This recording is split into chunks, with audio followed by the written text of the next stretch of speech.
Selamat pagi ibu bapak saudara-saudara yang harus bahagia karena beruntung memiliki 3 hal. Yang pertama, harus bahagia karena beruntung terlahir di alam manusia.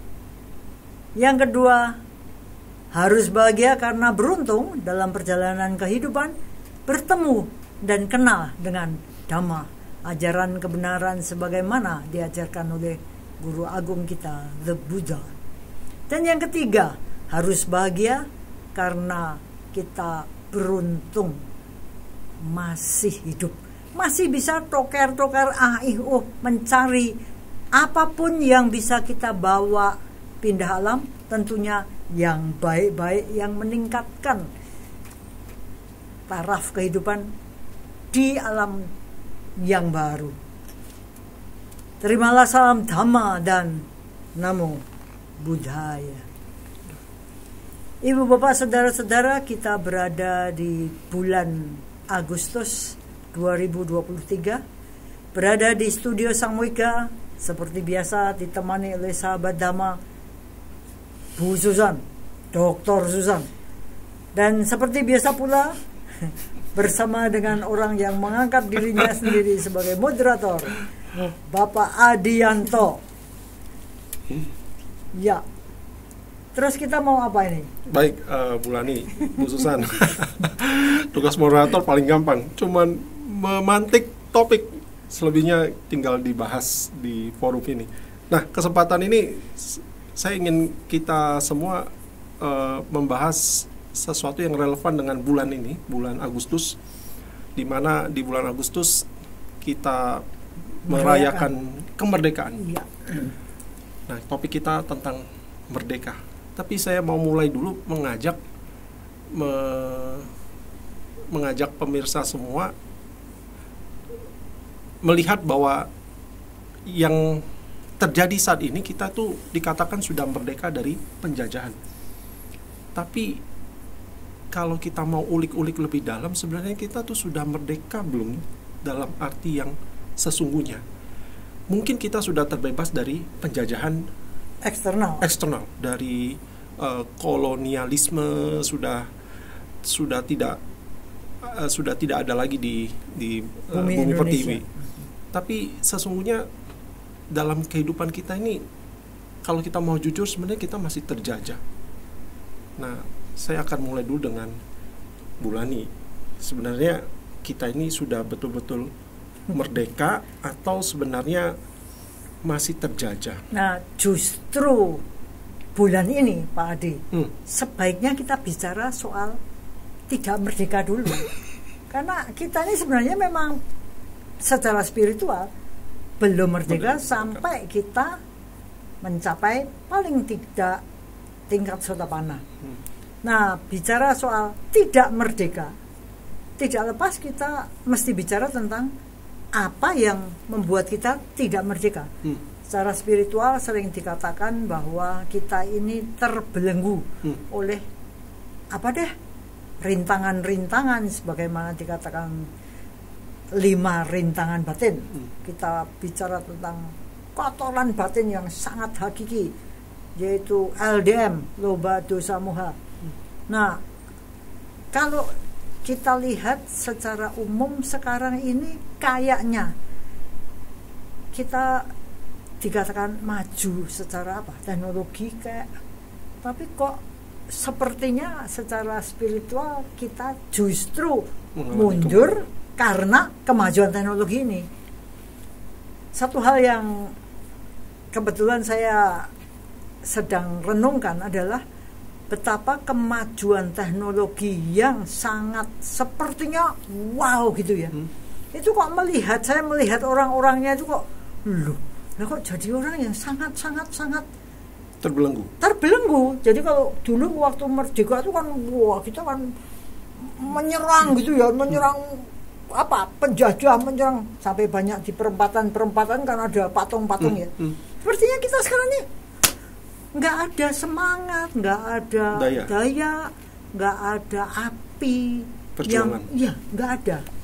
Nah, ini kan memprihatinkan tuh. Anak-anak muda di sini ada anak muda di sini nggak tahu tuh. Saya mau khusus ngomongkan tentang game nih. Tuh, Tata, seberapa dijajah oleh game, misalnya seperti itu. Khususan sendiri juga mahasiswanya gimana? Jadi terjajah dengan fitur-fitur yang disediakan oleh teknologi. Betul. Dan yang menarik apa yang Bu Lani lihat sampai terjajah, terbelenggunya sejauh apa sehingga kok ini perlu diwaspadai. Kalau dulu kan kita terjajah sampai tidak bisa bebas melakukan apa-apa. Hidup mati. Iya. Kalau sekarang ini sebenarnya mati dan mati. Karena begitu kita kecemplung di situ, itu kalau saya bayangkan itu seperti Sweke ya. Sweke Purwodadi gitu ya. Itu kan kodok dimasak. Tapi pelan-pelan ya. Pelan-pelan. Kalau kita ini anggap kita ini kodok, kita ini dicengkram itu bukan gitu loh, tapi pelan-pelan. Jadi kenikmatan sensual, kenikmatan indrawi itu pelan-pelan itu sepertinya nikmat. Apalagi sekarang kalau namanya nyaman, anak-anak diajar harus nyaman. Itu kan gila. Pelan tapi pasti, begitu kita sudah habis. Kita apinya tuh pelan-pelan, waktu kita sadar ternyata panas, mendidih, itu kita sudah tidak punya daya untuk keluar. Jadi kalau dilihat dari well-beingnya mental, itu sebenarnya kita ini sudah terjajah benar-benar. Baru satu sisi itu, soal game aja. Nah ini Bu Susan bisa ngomongkan yang aspek-aspek lain gimana? Ya. Menarik di Bu Susan. Saya lihat yang disampaikan Bu Lani jadinya ironis. Dulu faktor luar datang untuk menjajah kita. Sekarang kita sendiri yang menciptakan penjajahnya kita. Kita yang mengundang masuk penjajah itu untuk ayo belenggu saya. Game. Kita berkutat dengan itu sehingga sulit lepas. Bu Susan lihatnya seperti apa? Nah, sebelum saya masuk ke sana, kayaknya penjelasan Bu Lani tentang well-being-nya dulu, Bu. Apa arti well-being? Itu menarik, karena nanti saya akan beranjak dari sana, Bu. Ya, itu kalau di dalam terjemahannya kelihatannya kesejahteraan gitu ya. Tapi sebenarnya kalau dilihat dari linguistiknya kan itu kan dari dua kata, well dan be. Lalu be-nya dikata bendakan jadi being. Berarti kata itu menciptakan suatu kata benda tentang keadaan well. Nah, well itu sendiri kan baik-baik saja gitu ya. Mau apalah. Sementara kalau diterjemahkan kesejahteraan biasanya duit gitu ya. Nyangkutnya ke finansial, materi. Ya, padahal kan sebenarnya well-being itu mencakup banyak sekali. Nah, yang menarik itu Bu, kalau sebetulnya arti dari well-being itu sendiri kan kondisi baik-baik saja ya. Jadi bukan kesejahteraan gitu ya. Karena kesejahteraan itu kan sebetulnya padanan kata yang kita cari-cari supaya kita mendapat satu kata. Kalau keadaan yang baik-baik saja itu kan sebuah definisi gitu ya, sebuah penjelasan. Nah, yang menarik kalau kita baca literatur tentang well-being, keadaan baik-baik saja, salah satu faktor yang membuat seseorang itu bisa baik-baik saja itu satu kata kunci liberation. Menarik ya? Liberation. Jadi, pembebasan. Itu satu kata kunci gitu. Masih ada banyak kata kunci ya, tetapi kalau saya baca di referensi psikologi, kebebasan itu ada dua. Saya bebas dari penjajahan internal. Ini menarik ya. Dan saya bebas dari penjajahan eksternal. Nah, internal itu apa? Internal itu adalah hal-hal yang membuat kita itu tidak bebas memilih. Hal-hal yang membuat kita itu merasa harus mengikuti sesuatu dan kita merasa terpaksa untuk mengikuti itu. Nah, itu menarik. Nah, artinya apa? Ketika kita itu seharusnya terbebas dari kondisi internal, itu sebetulnya kita harus terbebas dari segala hal yang membuat kita itu ingin melarikan diri dari tanggung jawab. Sebetulnya itu. Nah, orang kalau ingin melarikan diri dari tanggung jawab berarti dia tidak bebas memilih. Iya, benar. Karena saya itu akan membelokkan tanggung jawab ke hal-hal lain yang lebih menyenangkan. Misal nih, penelitian itu menunjukkan salah satu yang mendorong orang itu main game itu bukan semata-mata bahwa gamenya itu sendiri memang menimbulkan addiction, bukan semata-mata, tetapi bahwa game itu menimbulkan addiction itu ya. Tetapi ada hal lain yang membuat kita itu menyerahkan diri pada penjajah di luar diri kita, yaitu game. Itu adalah orang-orang yang sebetulnya punya cara pemecahan masalah yang namanya itu penghindaran. Avoidance. Ya. Jadi karena saya menghindari masalah sesungguhnya, saya lari.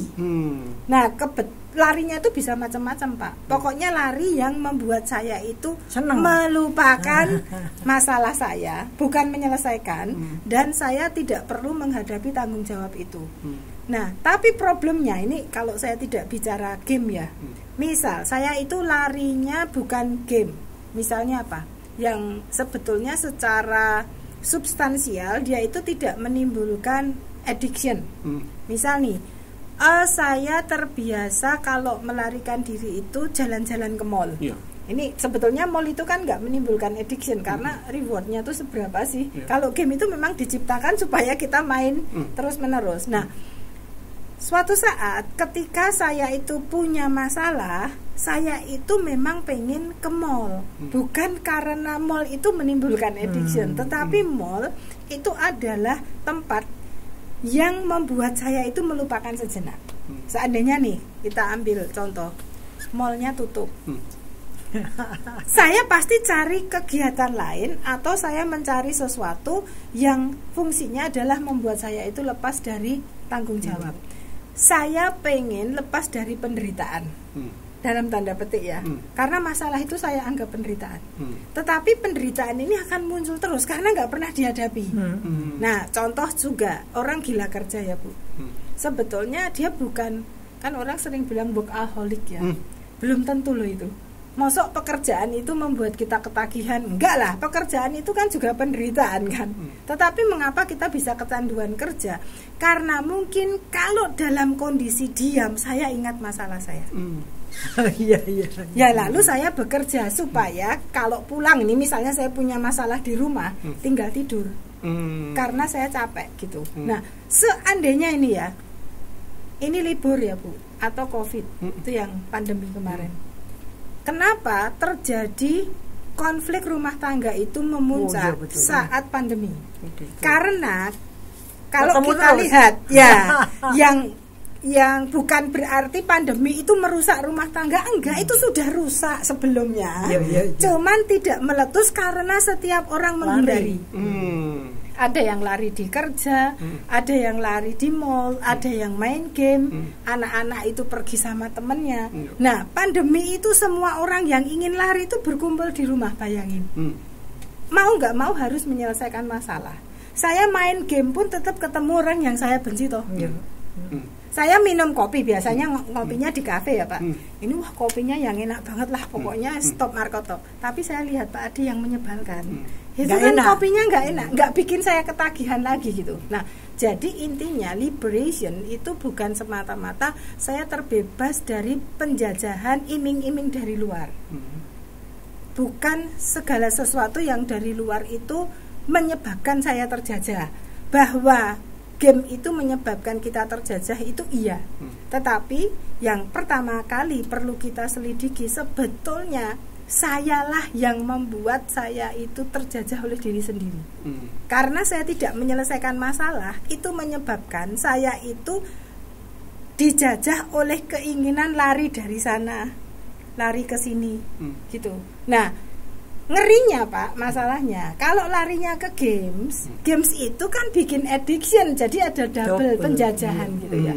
Yang satu dijajah oleh diri sendiri, yang kedua dijajah oleh sifat dari teknologi itu gitu. Itu kalau penjelasan tentang well-being tadi Bu, itu kira-kira begitulah. Ya.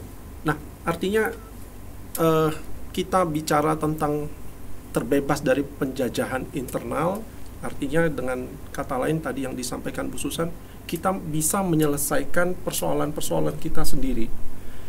Nah, kadang-kadang kembali ke bulan nih, persoalan-persoalan yang kita hadapi yang mungkin kalau di rumah tangga yang pemirsa hadapi, kalau itu didefinisikan saya terbelenggu oleh persoalan-persoalan sehari-hari dan saya harus berupaya merdeka dari persoalan-persoalan itu kayaknya nggak akan pernah merdeka. Betul. Itu sebabnya kalau kita sudah mentok tidak ada jalan lain, sementara kita tahu bahwa kita harus mencari jalan lain, tidak bisa tidak kembali pada seberapa keberuntungan kita mengenal Dhamma pada waktu yang sesuai. Itulah berkah utama. Jadi kalau kita sudah cari di mana tadi nggak ketemu, malah menambah ini, malah menambah penjajah. Ya. Lalu ada satu teori yang mengatakan kalau kita ini cukup karma baik kita, kalau simpanan kebajikan kita ini cukup, kok entah gimana kita ketemu sama ajaran Dhamma. Jadi Dhamma itu kan jelas-jelas menunjukkan jalan menuju akhir penderitaan. Kalau secara umum saya katakan Dhamma itu menunjukkan pada saya akhir dari masalah. Nah, ini kan satu yang sangat menarik. Kalau tadi Bu Susan mengatakan saya lari dari masalah, kalau Dhamma mengatakan demikianlah adanya. Ada masalah, ya pastilah. Hidup ini memang di sinilah tempatnya. Masalah ada juga, ada masalah, ada penderitaan. Maka yang saya anggap saya ini luar biasa hoki sampai mau ganti nama jadi Lani Hogiwati atau Lani Bejowati adalah bahwa saya ditunjukkan jalan untuk bagaimana toh lepas dari masalah itu, supaya saya tidak lari dan kecekur double, triple dan sebagainya. Maka Sang Buddha mengatakan nomor 1 itu waspadailah. Bagaimana pikiran bekerja. Sebenarnya kalau game itu kan tidak ada apa-apanya loh. Kalau kita tidak nyalain game itu kan tidak ada apa-apanya loh. Kalau kita nggak pengen. Jadi semuanya memang kembali pada pikiran kita. Makanya saya selalu terkesan buka buku Dhammapada nomor 1, pikiran adalah pelopor, forerunner. Semuanya tuh itu yang membuat saya sebagai orang yang tadinya belum kenal Dhamma, ketemu Dhamma, terpukau. Selama 40 tahun katakan saya nggak pernah ngerti bahwa harusnya yang dilihat itu adalah pikiran macam apa yang saya bawa dari waktu ke waktu. Tadi Bu Susan ngomong pengen lari. Nah, orang yang pengen lari dia belum tentu tahu kalau dia itu pengen lari kok. Nah, kalau kita nggak merasa pengen lari gitu ya. Jadi hubungannya itu dengan feeling, nothing more than feeling, perasaan-perasaan ini. Sementara waktu kemudian saya belajar Dhamma, bagaimana pikiran bekerja, ketemu bahwa jebul yang namanya perasaan itu adalah pemikiran, sangkara, thoughts, buah pikir. Jadi kan jadah lain. Kalau dulu kan saya ngomong perasaan itu kan, yes, saya kan orangnya lembut, perasa, sensitif, makhluk halus. Begitu ngerti, itu tuh ternyata thoughts. Kan kemudian kita lebih hati-hati dengan fenomena pemikiran yang ini kayak apa sih. Maka di situ pentingnya meditasi, bagaimana melihat pikiran. Itu kan tadinya boleh dikatakan saya sebelum kenal Dhamma, boleh dikatakan secara umum orang-orang yang tidak kenal Dhamma nggak pernah loh melihat ke dalam diri. Orang-orang yang melarikan diri itu nggak ngerti loh bahwa dia tuh cari jalan keluar, nerabas. Karena apa? Karena terbiasa serong ke sana, serong ke sini. Sementara Dhamma itu kenyataan nih. Dan itu harus dihadapi. Iyalah. Dan kita kenal apa? Semuanya anicca loh. Apapun juga berlalu loh. Jadi muncul satu semangat, muncul satu kebijaksanaan untuk berani menatap apa yang berada di depan. Ini kan orang-orang itu kan lari kan, tapi kan itu kan pendidikan terhadap diri sendiri. Makanya menarik sekali kalau kita lihat bagaimana orang lari ke psikologi dan orang lari ke dhamma. Kelihatannya agak berbeda jalannya.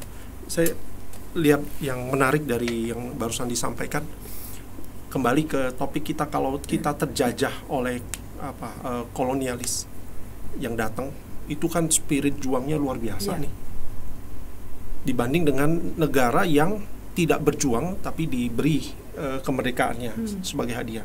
Kita cukup bangga bangsa Indonesia adalah negara berjuang, makanya kita cukup punya dignity atau harga diri. Kita nih kemerdekaan diperjuangkan. Saya pikir mentalitas ini yang bisa kita hubungkan. Kalau Bu Susan lihat sikap mental apa sih yang harus dimiliki nanti juga ke Bu Lani secara spiritual, kalau kita tahu bahwa sebenarnya kita tuh masih menghadapi belenggu-belenggu yang sifatnya menghadang atau menjajah kita dalam tanda petik, sehingga kita tuh berjuang untuk merdeka. Itu sebenarnya sikap mental apa yang sepatutnya kita tonjolkan atau tunjukkan? Nah, problemnya itu gini Pak, kalau musuh itu dari luar itu gampang dilihat. Lalu saya semangat karena saya tuh gak mau dijajah oleh orang dari luar diri saya. Tapi musuh di dalam diri itu gak terlihat problemnya. Sehingga mau semangat melawan apa, saya gak ngerti apa yang saya lawan. Kalau Bu Lani tadi mengatakan, bahkan orang yang lari pun gak ngerti loh kalau sebetulnya buah pikirnya itu tuh dia pengen lari. Nah problemnya kan itu, misal apa yang menjajah saya itu adalah keinginan untuk lepas dari penderitaan atau masalah. Tapi saya nggak merasa bahwa keinginan untuk lepas dari masalah itu adalah musuh besar di dalam diri saya. Saya nggak lihat itu. Saya melihat ya wajar, nggak ada makhluk hidup yang mau sakit. Makhluk hidup itu nggak ada yang milih menderita. Salah satu teorinya Freud itu adalah prinsip kesenangan. Orang itu selalu mencari kesenangan gitu. Gak ada orang itu yang mencari penderitaan atau menghindari kesenangan. Karena memang menurut teori evolusi ya, kalau kita ke biologi, kesenangan itu menuju pada produktivitas. Jadi kalau orang senang, kalau binatang itu happy, binatang itu menuju ke kayak makanan itu kan menyenangkan ya, food. Makanan yang enak dan lezat itu kan untuk produktivitas, kesehatan. Saya tambah besar untuk pertumbuhan gitu ya. Lalu seksual ya, itu kan sesuatu dibikin menyenangkan supaya binatang itu mau mereproduksi dirinya. Itu kan hukum alam. Nah artinya kan saya bisa pakai dalil itu toh Pak. Gak ada Bu orang itu yang menderita, carinya kesenangan, jadi wajar dong. Nah apakah kalau saya menggunakan teori itu, bukan berarti kan saya gak ngerti bahwa itu ancaman toh Pak. Nah kalau saya gak ngerti itu musuh, apa ya saya berjuang? Itu kan malah saya perjuangkan untuk tetap saya yakini itu yang benar. Problemnya kan di situ. Nah mungkin ini Bu Lani yang bisa menjelaskan sebetulnya musuh-musuh internal kita tuh apa sih Bu, gitu kan, supaya kita tahu bahwa oh itu tuh musuh internal loh. Hati-hati dengan buah pikir macam itu gitu. Menurut saya ini yang mungkin kita semua perlu tahu Bu, bahwa itu sebetulnya musuh yang harus kita hadapi gitu. Ya memang kalau saya melihat ke belakang ya, saya sudah umur 31 tahun yang lalu. Saya belum kenal Dhamma. Berarti apa? Berarti saya belum tahu pola pikir yang notabene pandangan benar. Berarti saya ini masih kelimpungan gitu loh. Banyak pandangan salah yang saya miliki, sehingga ya kalau saya lihat bandingkan dengan sekarang ya aduh jauh benar bedanya. Jadi saya itu kalau dikatakan cari kesenangan, ya iyalah kan gitu ya. Tapi begitu kita kenal Dhamma, mulai mikir loh, kesenangan macam apa sih? Kita ini senang pada hal-hal apa sih? Jadi merupakan suatu shock besar waktu kemudian saya mengerti bahwa orang menderita itu karena 3 hal, 3 akar penderitaan loh. istilahnya roots ya. Penderitaan tuh punya akar loh. Saya bayangkan itu sebabnya ya kalau kanker itu kan sulit. Oh ya, sulit karena itu kan akar. Lain dengan apa namanya kista misalnya, itu kan di mengakar kan ya, gitu ya, dibelebet ya, dibalut gitu ya. Jadi kalau dihilangin gampang. Tapi kalau akar kanker itu kan mengakar. Mau diapa itu hilang maksudnya diambil, masih sisa sedikit aja tumbuh lagi. Ya. Nah sekarang kalau kita lihat seperti itu, loh, penderitaan itu punya akarnya. Akarnya apa? Waktu saya baca, mulai renungkan, apa iya ya, bahwa akar penderitaan itu ada 3. Lobha, aku mau. Jadi kan termasuk aku mau seneng-seneng loh. Yang kedua, dosa, aku ndak mau penderitaan kan. Dan 2 ini selalu ditempeli oleh moha, delusi. Delusinya apa? Kembali kalau lobha, ternyata yang kita cari seneng-seneng itu delusi. Kita nggak akan ketemu dengan sesuatu yang katanya kita cari kebahagiaan. Yang kita peroleh dengan wah senang-senang tadi, itu ternyata excitement, gairah. Dan kita anggap gairah ini bagus loh. Saya bergairah itu berarti bagus. Termotivasi. Wah kita bukan bahagia Bu. Karena kalau kita lihat bahagia itu kondisi di mana ketenangan batin yang menjadi warnanya, kedamaian. Itu kan kalau dibikin grafik, kebahagiaan itu kan di tengah. Makanya jadi tenang seimbang. Kalau ini ke sana, saya ndak mau menderita. Begitu pikiran saya ngomong, aku ndak mau, jijik, enyah, pergilah. Di titik itu pikiran sudah menderita. Jadi waktu saya renungkan dan saya rasakan, makanya saya punya hobi yang sangat menarik, yaitu melihat bagaimana pikiran bekerja. Itu memang ya benar bahwa begitu kita ini aku mau seneng, di titik itu aku menderita. Masa sih? Iya, karena hukum anicca kita kenal. Anicca itu apa? Tidak ada yang kekal, segalanya berubah. Wah lah itu pukulan bagi saya. Berarti ya, aku cari seneng-seneng ini bukan jalan yang tepat juga. Ya bukan, karena begitu seneng itu anicca, lenyap, saya sedih. Makanya lebih sulit bagi kita untuk terbebas dari kesenangan dibandingkan dengan kesulitan kita membebaskan diri dari penderitaan. Karena dosa, kebencian itu kita tidak senang ya. Makanya untuk segera saya mau bebas dari kebencian, itu kesadaran saya bebas dari benci. Saya benci sama Bu Susan. Saya mikir-mikir, wah percuma Bu Susan saya benci, ndak merasa, malah dia datang, gimana bulan ini kabarnya? Waduh, saya lihat sebelnya setengah mati. Jadi untuk saya menghilangkan kebencian pada Bu Susan itu lebih gampang daripada kalau saya senang sama Bu Susan. Untuk menghilangkan itu lebih sulit, karena cengkeramannya kesenangan itu lebih ini loh. Makanya kita mati pelan-pelan itu bukan oleh kebencian, tapi oleh kesenangan, karena kita tidak merasa bahwa kita ini sebenarnya terjerat ya karuan. Anicca datang belek. Tapi kalau kebencian itu diberitahu, udah kamu jangan benci kan, sing waras ngalah. Nah, sing waras ngalah itu agak bisa kita terima. Tapi kalau udahlah kamu jangan seneng-seneng kan orang gila. Ya lebih sulit ya menerima untuk jangan seneng-seneng. Betul. Sulit. Jangan seneng-seneng. Makanya Sang Buddha selalu untuk ke arah pembebasan kan perenungannya juga. Bukan seneng-seneng ya. Karena itu sulit. Coba kita melihat dari duka, itu lebih pikiran bisa lebih iya ya, buat apa ya gitu. Tapi kalau senang suruh ngilangi, wow, gitu.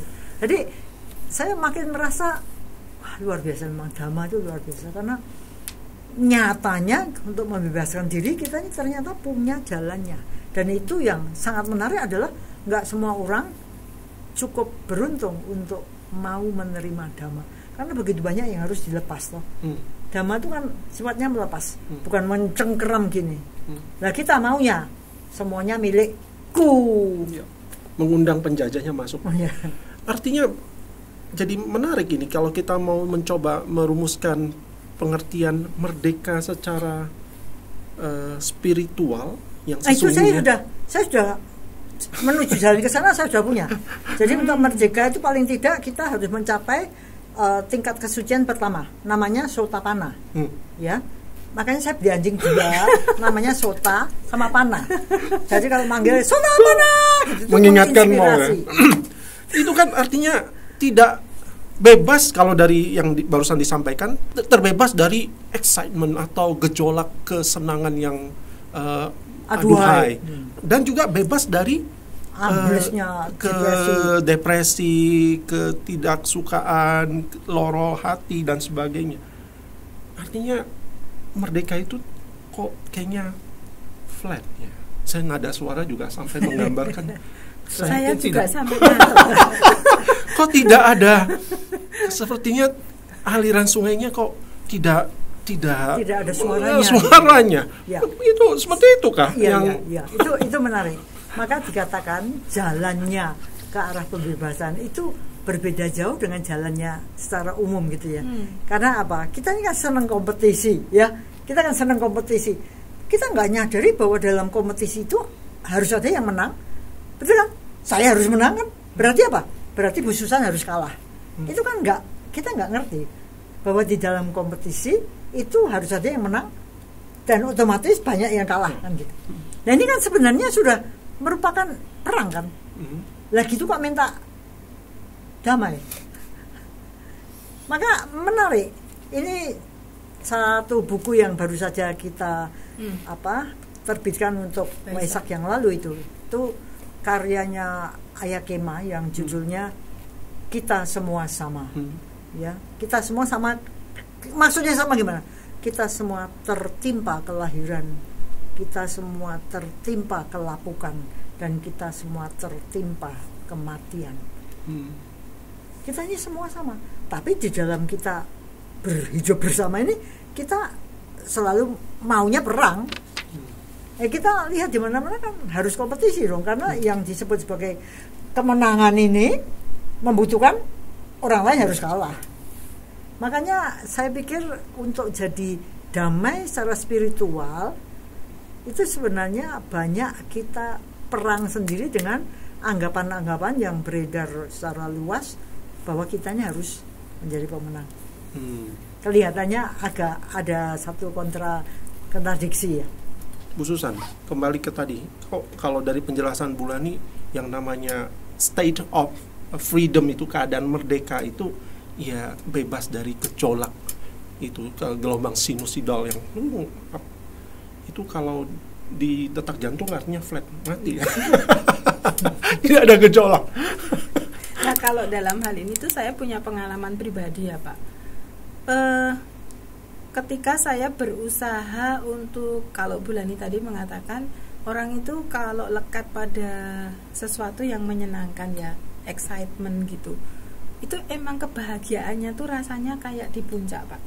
Rasanya tuh saya bisa happy banget, kayaknya tuh gembira, itu kayak gembira sekali. Itu rasanya kayak kalau orang jatuh cinta itu kan juga rasanya tuh hidupnya tuh penuh semangat, menyala-nyala. Sepertinya tuh wajah saya aja kalau biasa aja kelihatan aura tersenyumnya gitu ya.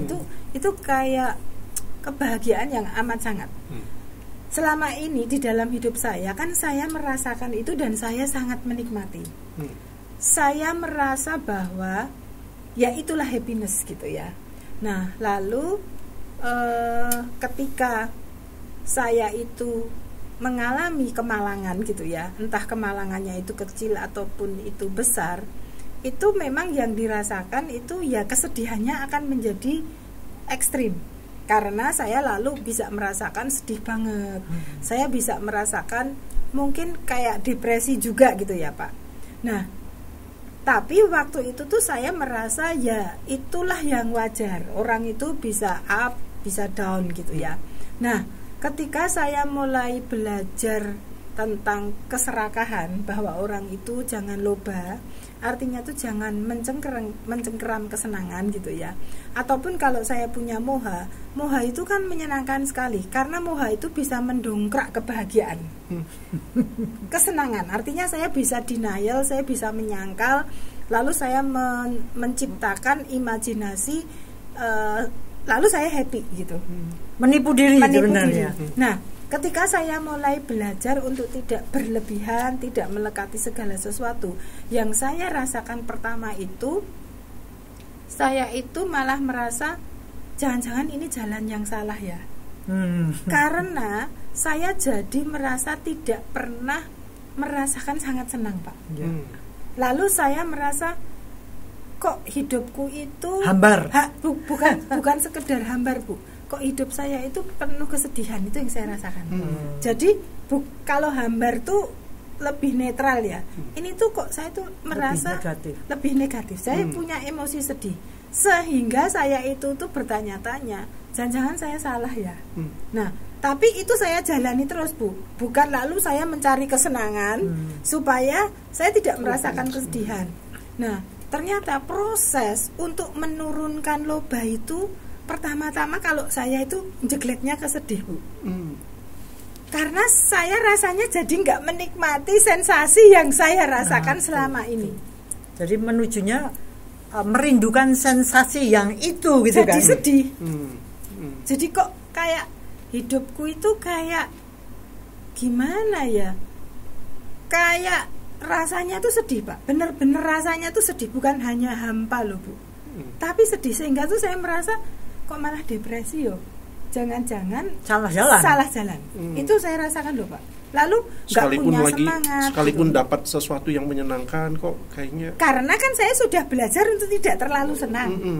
Jadi mengerem, mengendalikan diri untuk sadar dan waspada bahwa ini kesenangan dan ngerem supaya kita tidak sampai surga ketujuh, ibaratnya gitu. Tetapi belum punya kemampuan untuk ngerem. Kebablas malah ya. Iya, jadinya cenderungnya sedih karena saya merasa saya nggak mendapatkan sensasi toh yang menyenangkan itu. Nah, itu sampai ini mercy loh, Bu. Oh iya, kok harusnya gembiranya harus ya, kayak gitu dulu ya. Misalnya gini ya, kan orang itu kalau mohanya besar itu kan kalau dipuji happy banget loh. Moha itu artinya kebodohan batin, ada yang nerjemahin kegelapan batin, ada yang mengatakan delusi, pandangan salah gitu. Itu yang menyertai selalu loba dosa ya, pemirsa. Nah, kan gitu. Jadi misal nih saya itu kalau sehabis acara ini dipuji-puji toh, wah ada yang WA, ada yang ini. Nah, orang yang punya kesombongan diri itu kan seneng banget, Pak, melambung gitu loh. Rasanya tuh nggak hilang-hilang beberapa hari. Terus saya coba pelihara, misalnya waktu dulu saya tanya-tanya gimana saya tadi, wah kan mencari sensasi gitu. Nah, setelah saya belajar bahwa dipuji itu biasa dan itu belum tentu saya yang baik. Nah, itu kan saya nggak berbunga-bunga, Pak. Meskipun di situ tuh wah lope gitu ya, WA-nya itu penuh bunga-bunga, hati saya nggak berbunga-bunga karena saya sudah mencoba gini. Itu apakah saya semuanya? Bukankah orang yang bisa menerima pengajaran itu yang lebih hebat? Saya kan mulai belajar itu. Kan jadi saya nggak dapat sensasi, Pak. Nah, ketika nggak dapat sensasi, masuknya ke ini. Ketika saya belum terlatih untuk belajar biasa-biasa saja, itu tuh menyedihkan ternyata. Kehilangan ini sensasi wow-nya ini. Nah, makanya itu saya tuh mengibaratkan kalau orang narkoba udah sakau harus cari. Nah, kan saya sakau itu sebetulnya. Betul. Sakau. Betul. Saya sakau secara emosional. Iya. Karena sudah terbiasa narkobanya itu loh. Begitu saya hentikan sakau, nah bentuknya depresi.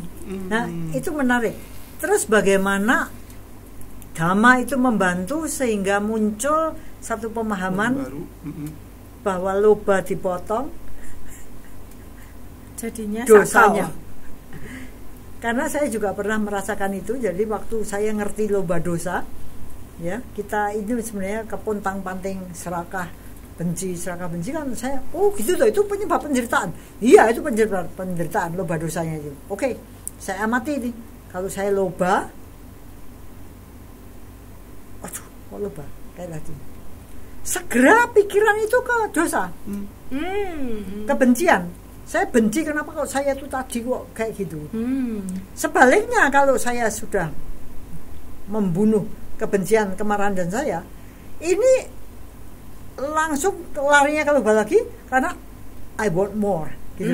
I want more. Aku pengen lebih untuk bisa begini, bisa begitu. Jadi nggak tahu ini gimana Bu Susan pakai jurus apa untuk menghilangkan itu. Tapi kemudian sesudah saya terpontang-panting jadi loba dosa, sini mau, atau ini sana seneng, sini sedih dan sebagainya. Kemudian saya mendapat jurus yang sangat manjur waktu ketemu sama Bante Jyoti. Saya ceritakan pengalaman saya. Saya serius loh Bante. Saya mau menghilangkan akarnya itu gimana caranya. Ya? Tapi saya terombang-ambing, nggak ketemu jalannya. Saya bener-bener kacau. Seperti kalau Bu Susan itu kan kembalinya ke iya, sakau dan kesedihan. Kalau saya enggak, saya kemarahan. Lalu Bante itu mengatakan sesuatu yang bagi saya, oh gitu toh gitu. Jadi Bante mengatakan, ya loba dosa itu enggak bisa ditangani secara gitu bulan ini. Loh, salah Bante, salah. Nah harusnya gimana? Ya didiamkan aja, dilawan dengan lawannya. Jadi kalau mau menghilangkan loba, menghilangkan nafsu keserakahan, nafsu wow tadi, kita lakukan lawannya loba. Apa itu Bante? Loba. Loh, apa itu? Kedermawanan. Jadi begitu kita mau gini, kalau kita lawan itu, kita masuk ke lawannya. Tapi kalau kita nggak usah dianggap penting, loba ya biarin aja. Tapi lakukan sebaliknya. Apa itu? Aloba, memberi. Ini kan minta. Lakukan aloba, memberi, berdana, masih itu nolong orang, membantu di sini, melayani, ngasih nasihat, kan enggak harus duit. Kasih senyum, apapun juga. Nah kalau dosa, ya jangan dilawan. Enggak bisa, dia kuat banget. Jadi gimana Bante? Jangan dianggap penting. Lah tapi kan kita sudah marah. Ya enggak usah dianggap penting. Latihlah. Lakukan lawannya. Apa itu Bante? Dosa. Apa itu? Welas asih, empati dan sebagainya. Nanti loba dosa ini mati sendiri. Itu bagi saya shocking Bu.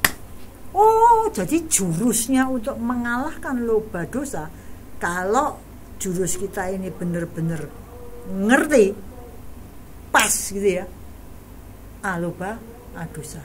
Dan itu luar biasa. Makanya saya kepengen kalau dari segi psikologi gimana itu nanganinya. Karena Bu Susan kan belajar dhamma juga. Kalau saya malah juga enggak dari psikologi Bu. Saya itu mendengarkan dhamma melalui Bulani kan. Kita sering ngobrol. Jadi saya enggak ngatasinya malah menggunakan ilmu psikologi ya untuk diri saya sendiri. Saya itu lalu mencoba menemukan apa yang membuat saya sangat sedih. Apa yang hilang. Nah, apa yang hilang?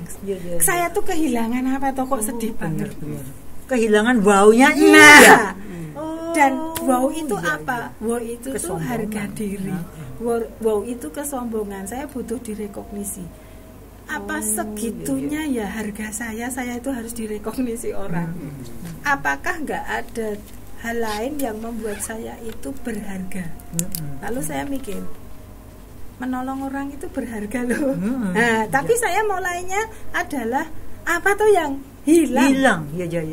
Oh, jadi kesedihan itu kehilangan. Ya. Itu yang saya temukan. Menarik. Lalu saya merasa, oh ya makanya saya sedih karena saya masih lekat. Saya nggak mau kehilangan itu. Padahal merdeka. Harusnya udah merdeka kan, kehilangan sesuatu yang harusnya akarnya penderitaan hilang, tapi kurang kebijaksanaan sehingga dikirain hilang. Iya. Padahal itu sedang berada di gerbang kemerdekaan. Iya, tapi kan tetap saya merasa kehilangan. Itu yang membuat saya dicengkeram kesedihan. Jadi kesedihannya itu bukan kesedihan karena gejolak ini, tapi kesedihannya itu karena kehilangan tadi loh yang menyenangkan tadi. Dan itu berarti moha itu, gitu loh Bu. Lalu saya, wah ini isih moha berarti karena saya tuh merasa kehilangan. Dan kehilangan apa? Ya kehilangan kesombongan itu, kehilangan harga diri. Nah, itu menarik itu. Berarti sebenarnya ada api kebijaksanaan yang sudah mulai membakar. Terus gimana sampai Bu Susan akhirnya mendapatkan permata dhamma ini sehingga hidupnya Bu Susan tidak lagi doeng surga ke-7, doeng neraka level 7. Ya, saya hanya merasa gini. Kalau saya masih merasa kehilangan harga diri itu ya, itu kan berarti saya akan sedih terus. Maka ya saya perlu membiarkan kesedihan itu. Jadi maksudnya biarkan saja, jangan dilawan. Nggak usah dilawan. Tapi yang perlu disadari adalah saya sedih karena saya merasa kehilangan harga diri. Itu aja. Dan sebetulnya harga diri ki opo toh? Nah itu saya mulai. Sebetulnya harga diri itu apa toh? Itu emang menyakitkan kalau hilang. Kenapa menyakitkan? Karena selama ini tuh saya pertahankan masalahnya. Kenapa enggak itu saya lepas saja? Harga diri. Itu dilepas gitu. Bahkan ketika saya dihina orang, bukan kehilangan pujian ya. Dihina itu lebih menyakitkan loh. Ya kalau saya nggak memperjuangkan harga diri itu dihina itu nggak ada yang hilang. Nah itu loh. Jadi kalau saya nggak mempertahankan ini harus saya miliki, mau saya dihina, mau saya dipuji, itu nggak ada efeknya karena penghinaan dan pujian itu tuh memperbesar ini loh. Jadi ini yang harus tak lepas. Begitu dilepas sudah nggak bisa. Iya. Artinya lagi. Dipuji pun saya jadi nggak berbunga-bunga, tapi memang karena saya merasa harga dirinya itu sudah saya singkirkan. Jadi bukan nggak berbunga-bunganya itu karena saya ngerem, enggak. Secara alami itu tidak jadi terjadi. Tidak menimbulkan rasa berbunga-bunga karena yang disirami ini sudah saya singkirkan, Pak. Dan ketika saya dihina, saya nggak begitu sakit hati lagi karena penghinaan itu kan bensinnya harga diri. Lah kalau bahan yang mau dibakar itu sudah saya singkirkan jauh-jauh kan nggak kobong. Nah, bagi saya kemerdekaan itu saya harus tahu sumber penderitaan saya itu apa. Itu yang harus saya buang. Kalau secara spiritual saya mencari padanan ini, Bu Susan sedang berupaya menembus anata. Ya, anata. Ata itu aku, ego, keakuan. An itu tidak.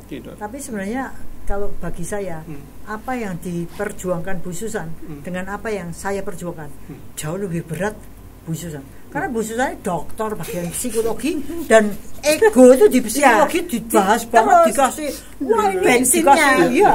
Dan itu kasih karangan bunga. Figura. Iya, di figura kasih emas. Jadi untuk melepaskan ata dilepas, itu udah gampang. Bagi saya jauh lebih gampang karena bagi saya ego itu itu akar penderitaan, Bante. Iya, ata itu akar penderitaan. Disitulah ibaratnya sumbernya semua kebakaran pikiran tuh ata. Gitu loh. Selesai. Tapi kalau dokter, chapter 1 aku gitu, ego menurut si ABC itu ahli. Nah, sekarang untuk melepaskan nggak gampang. Dan itu salut harus saya temukan gitu loh. Apa tuh yang hilang dari diri saya gitu. Nah, orang kan merasa yang hilang itu harus saya cari untuk saya hidupi lagi gitu loh. Tapi ini kalau tak hidupi kok penderitaannya muncul. Coba kalau ini nggak tak openi wes toh. Ternyata penghinaan dan pujian itu nggak ngefek. nggak bisa bikin saya seneng banget gitu. Maka apa ya, sakit kepalanya itu agak berkurang Pak. Karena nggak pernah tegang. seneng banget. Iya. Kan orang seneng itu juga aliran Iya, darahnya betul. gitu. Terlalu nggak jadi sedih banget gitu loh. Karena dulu tuh menurut saya ya hormonalnya jadi terganggu karena Kacau. karena apapun itu bisa membuat emosi saya naik turun ekstrim, intinya itu. Nah ini yang menurut saya ya jadinya flat gitu kan. Tapi saya seneng flat karena dulunya nggak flat loh Bu. Dulunya itu ancur ke bawah loh. Ya. Dan boleh kita sampaikan selamat ke Bu Susan. Ibu sudah sampai di gerbang kemerdekaan. Iya, maksudnya selamat Bu sudah mati flat. Sudah mati.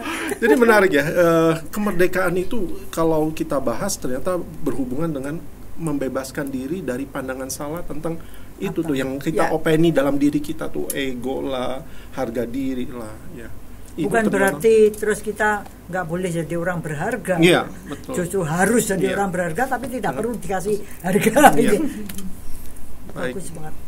Saya kira pelajaran luar biasa dari Bu Susan tentang bagaimana contoh pribadi bisa menjelaskan dengan sangat gamblang ya betapa sebenarnya kebahagiaan itu bukan dicari, tapi justru kebahagiaan itu datang sendiri waktu kita melepas.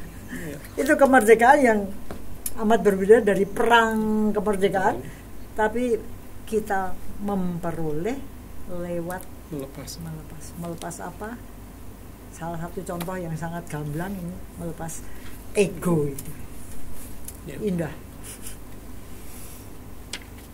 Ya, Bu Lani, Bu Susan, saya pikir pembahasan kita tentang kemerdekaan kita hubungkan dengan kemerdekaan negara kita, ternyata juga kita masih banyak PR untuk mengurus kemerdekaan diri sendiri.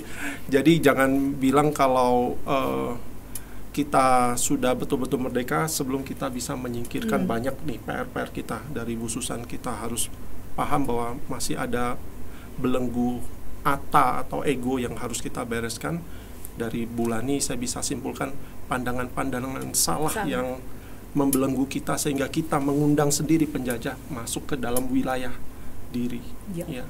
Demikian Bu Lani. Ya.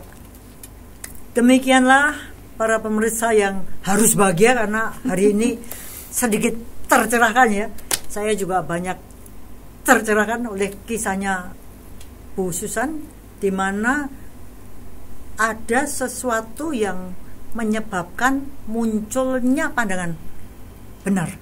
Dan kalau GR saya, Bu Susan banyak melakukan kebaikan sehingga muncul kesempatan, muncul pengetahuan, muncul kesadaran bahwa ternyata ada loh jalan menuju bebasnya kita semua dari penderitaan. Semoga semua makhluk bahagia dan semoga yang terbaik datang pada kita semua.